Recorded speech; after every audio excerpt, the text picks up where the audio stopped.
Ouça, às terças e sextas, à 1h30 da tarde, o programa Revista Universitária. Um panorama de tudo que a Universidade Federal do Piauí produz e que é de interesse da comunidade. Saiba como funciona a nossa universidade e como você pode usufruir da produção acadêmica nos campos do ensino, pesquisa e extensão.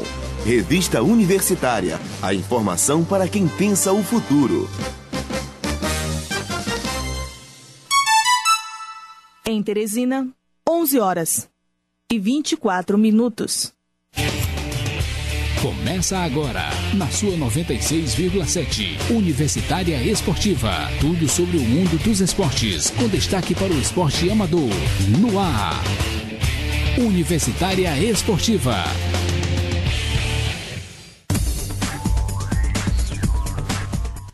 Bom dia, ouvintes! Segunda-feira e começamos mais Universitária Esportiva. E ao meu lado, a Manuele Madeira. E ao meu lado, Neila do Rego Monteiro. No boletim de hoje, você confere o resultado do pré-olímpico de vôlei, as meninas do time de handebol feminino juvenil no Pan-Americano e o resultado da Liga Nordeste de rugby. No Bola na Rede, você vai saber todos os resultados dos jogos que aconteceram no final de semana, quem foi campeão de quê, com os comentários dele, Flávio Meirelles. Então, continue sintonizado que o Universidade Esportiva está no ar.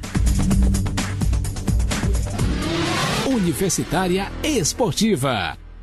Boletim Esportivo.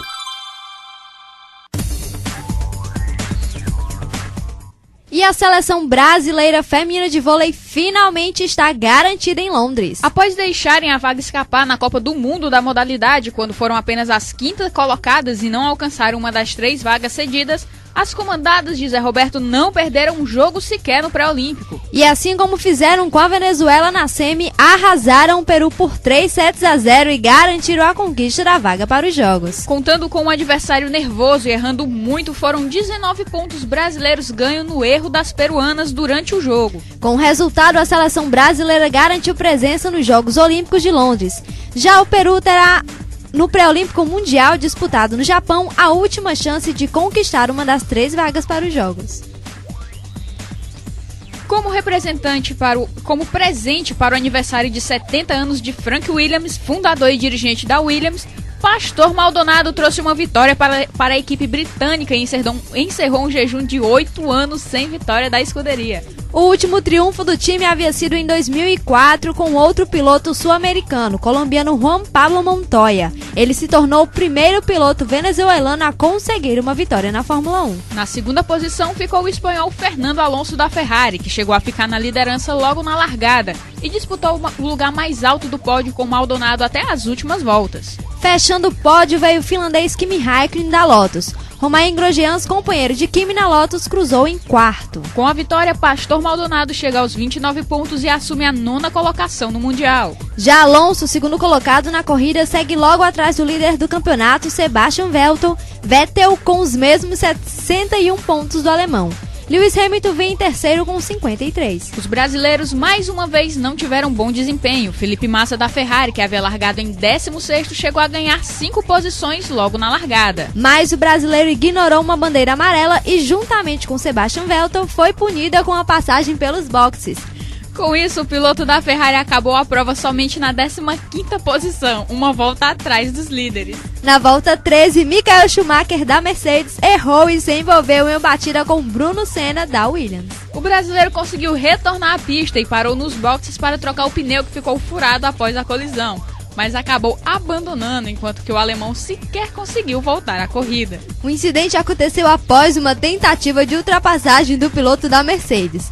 Senna defendeu a posição antes da curva e Schumacher deu forte batida na traseira do brasileiro. Os 2 pilotos saíram do circuito. Antes do acidente, o heptacampeão Schumacher disse pelo rádio que Senna era um idiota.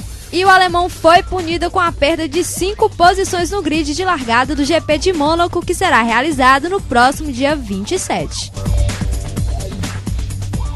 E a noite da última sexta-feira ficou marcada por um feito histórico no basquete nacional. Ao bater o Joinville por 73-60 o Pinheiro se tornou a primeira equipe da história dos playoffs do NBB a conseguir uma virada na série após perder os 2 primeiros jogos. Com o resultado, o time paulistano fecha a série melhor de 5 jogos em 3-2 e chega às semifinais do torneio. E o Flamengo derrotou o Uberlândia por 77-62 e foi a última equipe a garantir vaga nas semifinais do NBB. Com a vitória no ginásio do Tijuca Tênis Clube, a equipe carioca fechou a série com 3-2 e vai enfrentar o São José, líder da fase de classificação, invicto a 15 partidas. É a 4ª vez consecutiva que o Flamengo se classifica para as semifinais do Novo Basquete Brasil.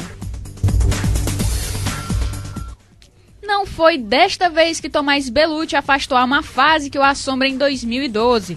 O brasileiro caiu diante do russo Mikhail Yongzin por 2-1 e foi eliminado do Master 1000 de Roma logo na sua estreia. Com a segunda derrota em apenas uma semana, o brasileiro já havia sido eliminado no Master 1000 de Madrid. A ida de Bellucci a Londres fica comprometida com sua iminente queda no ranking da ATP, onde é o atual número 67. Para garantir a sua ida aos Jogos Olímpicos, o brasileiro precisa repetir seu desempenho em 2011, em Roland Garros, quando chegou à 3ª rodada.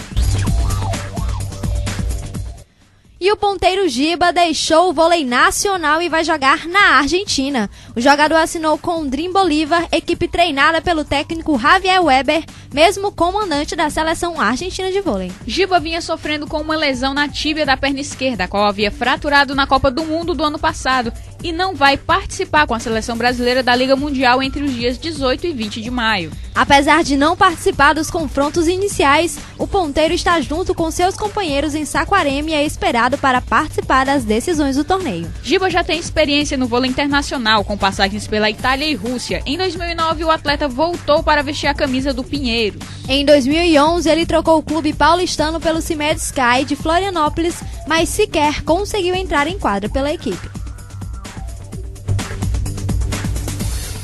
E depois de uma campanha impecável no Pan-Americano Juvenil de Handebol, derrotando todos os adversários, o Brasil conquistou o 9º título. Na competição por pontos corridos, a festa brasileira já estava marcada desde o penúltimo jogo, sendo campeã por antecedência. Mas ainda faltava um jogo contra a Argentina e não deu outra. O time brasileiro não tomou conhecimento e arrasou as hermanas pelo placar de 31-19. Com a conquista, a seleção se classifica para disputar o Campeonato Mundial de Handebol Juvenil em Montenegro no mês de agosto. Na classificação final, o Brasil ficou em primeiro, o Uruguai em segundo e o Paraguai em terceiro. Em quarto lugar, a Argentina, em quinto, o Canadá e fechando a classificação em sexto, a seleção do Chile.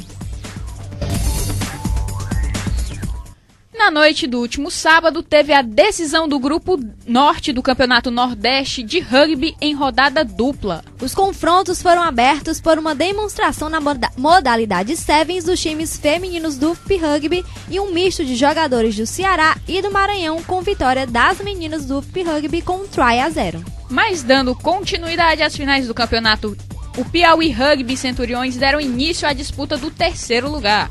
E o público se fez presente e lotou a área reservada a ele no Jockey Club e viu o Piauí Rugby abrir 17-0 ainda nos primeiros 40 minutos de partida. Nos outros 40 minutos, a partida se manteve bastante disputada, mas o Piauí Rugby levou a melhor e venceu por 36-0 e levou o terceiro lugar da competição. Destaque para o camisa 23, Yuri, ponta cega do time, que foi o maior pontuador com 2 tries, que equivalem a 5 pontos cada try. E o camisa 8, Igão, com 6 pontos marcados em 3 conversões. Cada conversão equivale a 2 pontos. E na final, mais um ótimo jogo para se acompanhar. Sertões Rugby e Maranhão Rugby travaram um verdadeiro duelo em campo. Mas apesar da pressão inicial do time dos Sertões, ficou bem claro que não seria fácil enfrentar o time do Maranhão Rugby. O recado foi dado na primeira saída do time maranhense, que atravessou todo o campo, saindo de sua defesa até marcar o seu primeiro try na partida. Ainda no primeiro tempo, o Maranhão Rugby marcou mais 3 tries e o Sertões só teve a seu favor um penal, que equivale a 3 pontos. Logo no início do outro tempo, de 40 minutos, o jogo ficou ainda mais disputado, com o time dos Sertões correndo atrás do placar. E de início a retomada deu certo e o Sertões ensaiou uma reação, mas nada que assustasse o time do Maranhão, que ganhou a etapa por 24-17. E para os fãs da modalidade, em julho, Teresina pode ser o palco da segunda etapa do Campeonato Nordeste Sevens. Na primeira etapa, as meninas do UFP Rugby Club ficaram em segundo e tem o time de Recife A como adversário a ser batido na competição. Universitária Esportiva volta já. O mundo é brega e dá pra se divertir com o Brega Night da banda Durim Durim. A festa acontece no sábado, dia 19, no bar Bossa Nova. Abertura com o cantor Pedro Felipe. O mundo é brega e dá pra se divertir com o Brega Night da banda Durim Durim. Apoio FM Universitária e Altec Studio. Universitária Esportiva. Bola na Rede. E para dar início à semana bem, o Bola na Rede está trazendo ele, o mais esperado de todos, o nosso comentarista de futebol, Flávio Meirelles. Bom dia, Flávio. Bom dia, Manoele. Bom dia, Neila. Bom dia, Flávio. Pois é, mais um final de semana de decisões no futebol brasileiro e no futebol europeu. A gente vai já falar de campeonatos estaduais pelo Brasil, onde vários times conquistaram títulos ou várias torcidas choraram. E vamos direto para o nosso giro de campeões pela Europa. Em Luxemburgo, o Dudelange conquistou seu 10º título nacional. Torcedores do Dudelange estão felizes. Eu imagino que sim, a colônia luxemburguesa no Piauí é muito grande. Na Áustria, foi a vez do Red Bull Salzburg conquistar o seu 7º título nacional. Na Turquia, depois do grande clássico entre Galatasaray e Fenerbahçe, o Galatasaray conquistou o campeonato e chegou ao seu título de número 18. Tem o mesmo número de títulos do Fenerbahçe, são os dois maiores vencedores do futebol turco. Próxima temporada vai ser pegando fogo lá na Turquia. Pegando fogo, e a pena de ontem foi que o Alex, craque de Palmeiras, Cruzeiro, que teve passagem meio apagada pelo Flamengo, não pôde jogar, sentiu dores musculares, só entrou faltando 10 minutos para o fim do jogo e não pôde ajudar o Fenerbahçe a revalidar o seu título. Vamos lá? Teve campeão também na República Tcheca, exatamente, o Slovan Liberec foi campeão e conquistou seu 3º título nacional. Na Hungria, novo campeão, o Debrecen conquistou seu 6º título nacional e está na Liga dos Campeões do próximo ano. E por fim, na Bósnia, prestem bem atenção, o Željezničar foi campeão bósnio e faturou seu 6º título nacional. Passou a manhã toda para aprender a falar esse nome, né, Flávio Meirelles? Tive até que escrever aqui como se lê e não como se escreve. Mas a mais emocionante das conquistas do final de semana do futebol europeu foi, vocês sabem onde? Na Inglaterra. Com certeza, um jogo maravilhoso como uma final tem de ser. O Manchester City recebeu o Queen's Park Rangers no Etihad Stadium em Manchester e venceu por 3-2 numa partida repleta de emoções, com gols nos últimos minutos da partida. O grande herói da vitória, que deu ao Manchester City o título inglês, foi marcado por Sérgio Agüero aos 49 minutos do segundo tempo. Por alguns minutos, pouco mais de 2 minutos, o campeão inglês seria o Manchester United, que venceu o Sunderland por 1-0. Só que ele se sentiu campeão só por alguns minutos mesmo, porque com o gol do Agüero aos 49 do segundo tempo, a coisa mudou de lado e o título foi para o City. Né? Os flamenguistas também lembram como essa sensação de quase classificação e 3 minutos depois. Foi mais ou menos como aconteceu com o Flamengo na Libertadores desse ano. Esse foi o 3º título do Manchester City no campeonato inglês e que coroa a excelente campanha do time em casa, principalmente. O time jogou 19 partidas no Etihad Stadium e conquistou 18 vitórias e apenas um empate. Uma campanha fenomenal dentro de casa.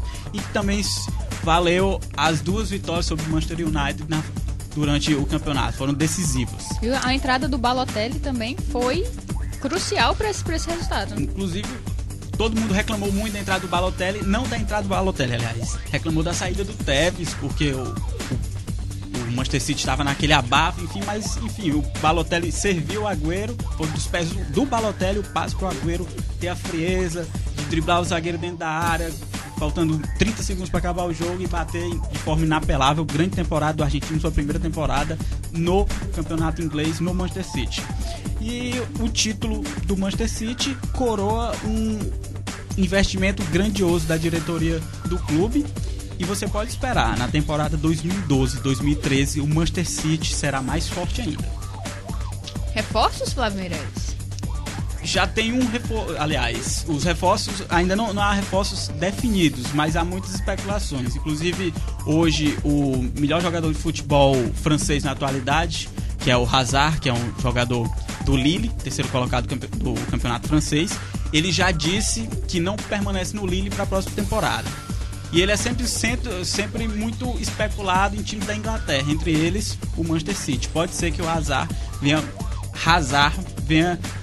a compor o elenco do Manchester City na próxima temporada, que seria uma excelente contratação. Mas não foi só o futebol inglês que chamou a atenção. Na Itália, apesar do título já ter sido definido na última rodada, o Juventus campeão, momentos de muita emoção, momento de deixar os torcedores de Juventus e Milan bastante emocionados. Por quê? O Milan venceu o Novara por 2-1, jogando em Milão, e a partida marcou a despedida de 3 ou 4 ícones da história milanesa. Foi a despedida de 6 jogadores do clube, são jogadores da velha guarda, os senadores, como a gente costuma falar, do futebol italiano, que estão deixando o clube e que não disputam a próxima temporada com o Milan. Saíram Gattuso, Nesta e Inzaghi, que são os 3 jogadores que mais farão falta, tem uma história muito grande no Milan. E saíram também Zambrotta, Seedorf e Van Bommel. Essa despedida se deu muita lágrima entre os próprios jogadores, muita emoção no estádio. San Siro todo chorou junto com os jogadores. Foi realmente uma cena muito bonita. Se você gosta de futebol e não se emocionou com aquela cena, na verdade você não gosta de futebol. E vão fazer também, eles também foram cruciais na Copa do Mundo que a Itália venceu. Sim, o Gattuso, são jogadores importantes. Exatamente, o Gattuso, por exemplo, ficou entre os 10 melhores jogadores da Copa do Mundo em 2006, quando a Itália conquistou seu último título mundial. E mais uma vez vem a especulação, agora de manhã eu já estava olhando as notícias de Seedorf no Botafogo. Tá cada vez mais forte, inclusive o neguinho da Beija-Flor já confirmou que Seedorf vai pro Botafogo. Olha só, ele tem uma fonte fidedigna aí, neguinho da Beija-Flor, é amigo do Seedorf, já tocou na casa do Seedorf, enfim, vamos ver aí se o neguinho da Beija-Flor deu dentro. Mas não teve despedida só no Milan. Despedida também na Juventus, talvez a despedida mais emocionante da temporada. Tivemos a despedida do Guardiola, foi muito emocionante, Camp Nou, teve a despedida dos jogadores do Milan, muito emocionante, mas na Juventus a despedida é de deixar realmente a torcida italiana com o coração partido. Alessandro Del Piero, um dos maiores jogadores, um dos 3 maiores jogadores da história da Juventus, ontem encerrou a sua participação com a camisa da Juventus em Série A, que é o campeonato italiano. Ele, em jogos válidos pelo campeonato italiano, ele fez 478 jogos e marcou 188 gols. Só lembrando, só campeonato italiano. Já jogou Liga dos Campeões, Copa da Itália, Liga UEFA, muitos outros campeonatos. E inclusive na sua despedida fez um dos gols da vitória de 3-1 sobre o Atalanta. E teve um momento lindo que foi quando ele foi substituído. Foi substituído justamente para ser aplaudido, para ser ovacionado, para ser reverenciado pela torcida. Durante quase uns 10 minutos andou pelo campo agradecendo a torcida Vecchia Senhora. Enfim, não é a última partida dele pelo clube. O time disputa a final ainda da Copa da Itália contra o Napoli no próximo domingo. E pode ser, já pensou? Se ele entra em campo e farra o gol do título?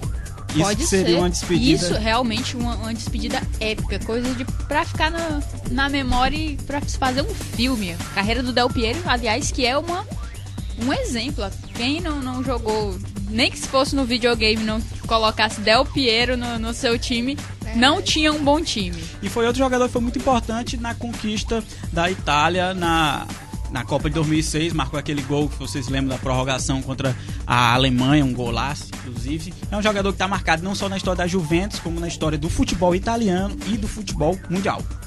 Mas vamos voltar aqui para o Brasil, vamos falar de Campeonato Carioca. Como a gente havia comentado na última segunda-feira, o campeonato já está praticamente definido. O Fluminense enfrentou o Botafogo e voltou a vencer com um gol de Rafael Moura. Ganhou de 1-0, conquistou seu 31º título carioca. E agora o time foca a sua atenção para a Libertadores, onde enfrenta o Boca Juniors na quinta-feira lá no La Bombonera, e onde o clube pode ter dois grandes desfalques. Aliás, um já está garantido, o Fred está fora. Tem o Valência, que é um volante de contenção, também está fora. E pode perder o Deco, que ontem no jogo saiu ainda no primeiro tempo com dores na coxa direita. Vamos ver aí como é que, se ele se recupera a tempo de jogar na quinta-feira. O Fred que voltou a sua temporada de lesões, né? Já estava com um pouquinho de tempo que o Fred não se machucava, agora se machucou, não participou nem do jogo de ontem. E a preocupação também é com o Deco, que era um jogador que tem um histórico muito grande de lesões, e vamos ver se ele consegue se recuperar. Quem também vai voltar suas atenções para a Libertadores agora é o Santos. O Santos, que ontem voltou a bater o Guarani, ganhou por 4-2 no Morumbi. Foi o segundo, aliás, foi o 20º título do Santos, o terceiro tricampeonato do Santos, 3 campeonatos seguidos. E agora o time é o terceiro maior vencedor do Campeonato Paulista. O primeiro é o Corinthians, com 26 títulos. O segundo é o Palmeiras, com 22. E Santos e São Paulo estão empatados na terceira colocação, com 20 conquistas cada. Mais uma vez, tá ficando chato, tá ficando repetitivo demais a gente falar que o Neymar foi o grande craque. Ele fez 2 gols, deu um passe pro Allan Kardec fazer outro. Chegou a 18 gols no Campeonato Paulista, foi o artilheiro da competição. E um detalhe, a gente gosta muito de contar os gols e jogos de Cristiano Ronaldo, do Messi, são marcas fenomenais. O Neymar não fica muito atrás, pessoal. Nesse ano, o Neymar disputou 24 partidas e já marcou 27 gols. A temporada dele é tão boa quanto a temporada de Messi e Cristiano Ronaldo. Lógico que você leva em consideração o fato dele jogar contra o 15 de Piracicaba, de jogar uma final de campeonato contra o Guarani, mas futebol é futebol. Quem é que garante que ele na Europa não estaria com essa marca também? Enfim. Se os jogadores fazem 1000 gols jogando em amistosos, por que não? Pois é, tá aí o Túlio que não nos deixa mentir. Mas vamos falar agora de Campeonato Piauiense. No sábado a gente teve rodada do Campeonato Piauiense, foi a 6ª rodada da competição.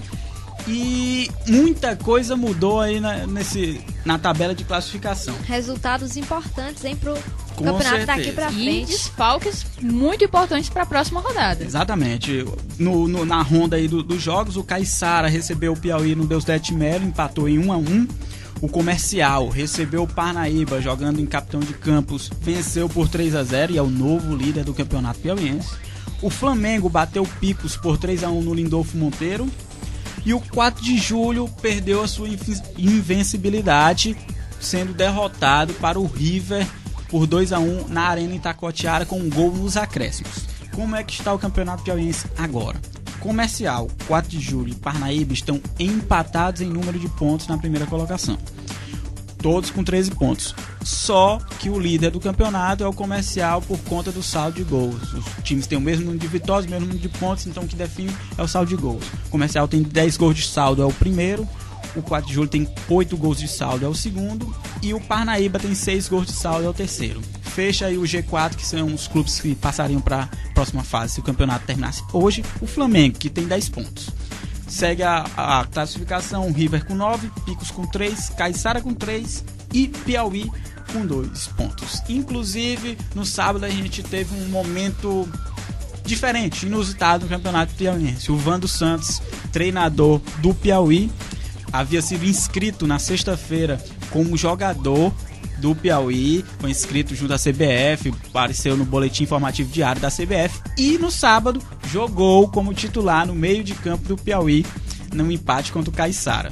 Para quem não sabe, o Vando Santos, jogador foi revelado pelo Flamengo, jogou em River, Tiradentes, Alto Esporte, e encerrou a carreira no próprio Piauí em 2003, ou seja, ele voltou a campo depois de uma aposentadoria que durou 9 anos e ajudou o time quando esteve em campo até ser substituído pelo Natan, que é um jovem aí que tem passagem pelo futebol do esporte e que foi contratado recentemente e se estreou ontem, sábado.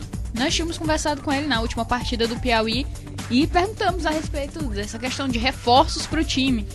Ele meio que sorriu, desconversou, não tava o time, ele falou que o time realmente precisa de alguns jogadores ali na contenção, na defesa, ali na lateral, E para surpresa de todo mundo, quem apareceu no meio de campo foi o próprio Vando Santos. Exatamente.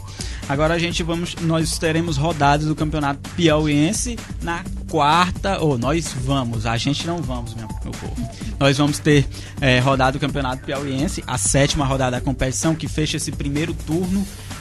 Na quarta-feira, River enfrenta o Piauí no estádio Lindolfo Monteiro. Também na quarta, Picos recebe o Caiçara no estádio Ovidio Nunes em Picos. O Parnaíba recebe o 4 de julho, grande jogo talvez da rodada no estádio Mão Santa. E na quinta-feira, o Flamengo enfrenta o Comercial em outro grande jogo no Lindolfo Monteiro. Os jogos ficaram pro final mesmo do turno. Parecia que tava tudo desenhado, né? O pessoal tava com um exercício de previsão. Mas com certeza. E o River, notoriedade para essa última rodada, que se reabilitou no campeonato totalmente com essa vitória. Infelizmente, teve a baixa do jogador Crislan, né? Pois é, o Crislan machucou, torceu o tornozelo no jogo contra o 4 de julho e é dúvida para o jogo de quarta-feira.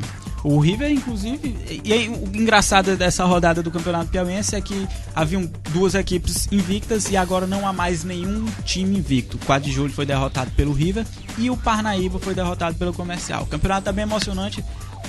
Eu acho que esses 5 primeiros colocados que estão aí, porque o River já se desgarrou de Picos, Caiçara e Piauí, eles vão promover uma disputa bem emocionante aí por essas vagas no G4. Então não perder os próximos jogos, acompanhar principalmente essa 7ª rodada. Flávio, muito obrigada pela sua participação, boa participação no nosso programa hoje. Vamos continuar com Bola na Rede? E foi sofrido, foi emocionante, mas no final das contas o Internacional conquistou o título do Campeonato Gaúcho. Poucos dias depois da eliminação na Libertadores, o Inter se viu em apuros na final do estadual contra o Caxias depois do empate por 1-1 na ida. No entanto, o Colorado virou e venceu por 2-1 no Beira-Rio, garantindo a taça do Gaúcho. Este é o segundo título seguido do Campeonato Gaúcho conquistado pelo Inter, o 4º nos últimos 5 anos e o 41º na história colorada. E o Atlético Mineiro venceu o América Mineiro por 3-0 pelo segundo jogo da final do Campeonato Mineiro e conquistou seu 41º título estadual. Com uma campanha de 11 vitórias e 4 empates, o time alvinegro, bastante pressionado pela torcida após eliminação para o Goiás na Copa do Brasil, voltou a se sagrar campeão invicto depois de 36 anos. E o empate por 0-0 no primeiro jogo já cravava um duelo em aberto entre Bahia e Vitória, mas as emoções presenciadas pelos torcedores de ambos os times excedeu o esperado pelos aficionados por futebol no estado. Em um grande duelo marcado por grandes viradas, o time de Paulo Roberto Falcão conseguiu segurar seu adversário e empatou com a equipe rubro-negra por 3-3, conquistando o baiano após 11 anos sem título. Foi a segunda expulsão do Falcão no jogo. Flávio? Bahia, campeão estadual, tem um jogador piauiense, o Helder, volante volante do Tricolor, é jogador piauiense de Floriano. Olha só. E o Coritiba é tricampeão paranaense. O Alviverde bateu o rival Atlético Paranaense no estádio Major Antônio Couto Pereira e levantou a taça. Com 90 minutos de bola rolando, as equipes mostraram muita vontade para marcar forte, especialmente no meio-campo. Porém, os ataques não mostraram inspiração e nem mesmo os jogadores mais experientes fizeram a diferença. Com o empate em 2-2 no primeiro encontro, a decisão por pênaltis estava definida. O rubro-negro começou pressionando mais, com a defesa alviverde um pouco confusa. Aos 5 minutos, Paulo Baier cobrou falta para o meio da área e Vanderlei afastou de soco. Aos 8, David invadiu a área, cruzou para o meio e o goleiro Coxa Branca interceptou bem. Após falta marcada sobre Tcheco, aos 10 minutos, os jogadores do Atlético começaram a pressionar a arbitragem. Coritiba chegou com perigo aos 12 minutos após cobrança de escanteio em um desvio de Demerson, que Rodolfo encaixou. Novamente, cobrança de escanteio na área atleticana aos 16 minutos e Emerson tocou de cabeça para fora com muito perigo. A marcação era forte nos dois lados, deixando o clima de tensão no ar. Aos 32 minutos, Guerron recebeu com liberdade e o árbitro anotou impedimento, parando o lance. Depois do intervalo, as equipes voltaram modificadas. Everton Costa entrou pelo lado alviverde e Alan Bahia pelo rubro-negro.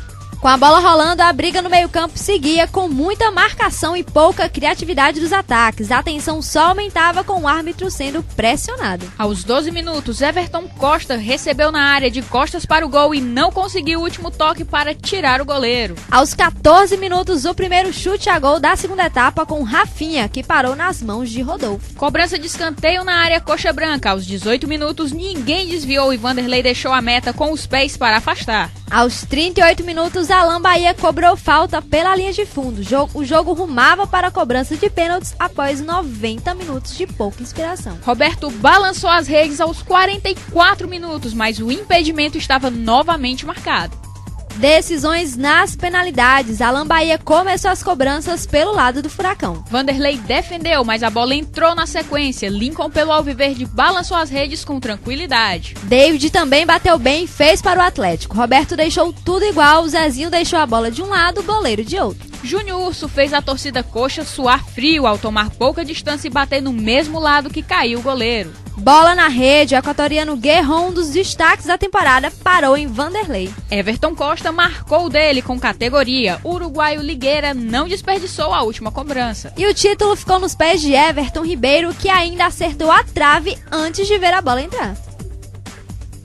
E o Goiás empatou com o Atlético Goianiense por 1-1 no estádio Serra Dourada, em Goiânia, pelo segundo jogo da final do campeonato goiano. As duas equipes já haviam empatado no último final de semana por 2-2. Com a igualdade, o time esmeraldino garantiu o título do estadual, pois fez melhor campanha na primeira fase. Então confira os outros jogos do final de semana. Pelo argentino, o Estudiantes venceu o Godoy Cruz por 1-0. Já o San Martín perdeu de 4-1 para o Arsenal de Sarandi. O Independiente perdeu por 3-0 para o All Boys e o São Lourenço e Olimpo ficaram no 1-1. New Old Boys venceu o União por 3-1 e Belgrano e Atlético Rafaela também ficaram no 1-1. O Lanús venceu o Banfield por 2-1 e o Colón ficou no 1-1 com o Tigre. Já Boca Juniors e Vélez Sarsfield ficaram no empate sem gols, 0-0. O Argentino Júnior venceu o Racing por 2-1. Os 10 primeiros classificados são New Old Boys em primeiro com 28 pontos, Boca Juniors em segundo com 26 pontos, Tigre em terceiro com 25 pontos. Arsenal de Sarandi em quarto com 25 pontos, Vélez Sarsfield em quinto com 25 pontos, All Boys em sexto com 24 pontos, Colón em sétimo com 21 pontos. Lanús em oitavo com 20 pontos, Argentino Júnior em nono com 19 pontos e Estudiantes em décimo com 19 pontos.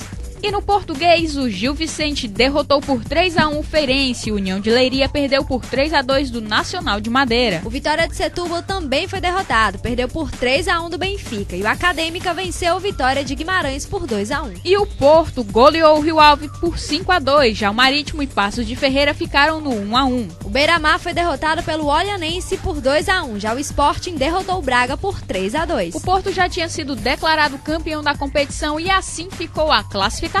Porto em primeiro com 75 pontos, Benfica em segundo com 69 pontos e Braga em terceiro com 62 pontos. São os times que vão para a Champions League. Sport em quarto com 59 e Marítimo em quinto com 50 pontos estão classificados para a Liga Europa. No espanhol, Betis e Barcelona ficaram no 2-2. Já a Real Sociedad venceu Valência por 1-0. O Getafe foi derrotado pelo Zaragoza por 2-0. Já o Levante venceu o Atlético Bilbao por 3-0. Real Madrid derrotou Mallorca por 4-1 e o Rayo Vallecano venceu Granada por 1-0. Espanhol e Sevilha ficaram no 1-1. Já o Málaga venceu o Sporting de Gijón por 1-0.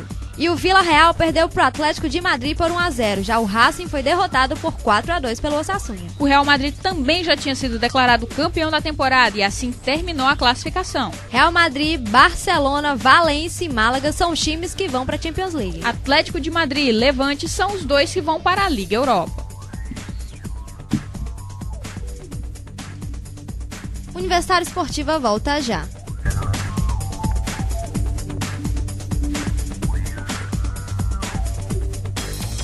Gestão e Negócios, um programa voltado para empreendedores, líderes, gerentes e a todos que se interessam por gestão. Todas as quartas-feiras, às 18h30, aqui na FM Universitária 96,7. Você não pode perder. Apoio Cultural, Gestão e Mais, uma parceria de sucesso. 96,7 Universitária Esportiva. quiser mandar sugestões, críticas ou entrar em contato com a Rádio FM Universitária, liga para o telefone 32 37 16 19. 32 37 16 19. O contato com o programa Universitária Esportiva pode ser feito também através do nosso e-mail, universitariesportiva@hotmail.com. Repita. universitariesportiva@hotmail.com. E novidades no Universitário Esportiva, a partir de amanhã poderemos ter participação do público. Já estamos com o telefone no estúdio, quem quiser participar do programa, liga para o telefone 32 37 19 34. Repita. Para participações no programa Universitário Esportiva, 32 37 19 34.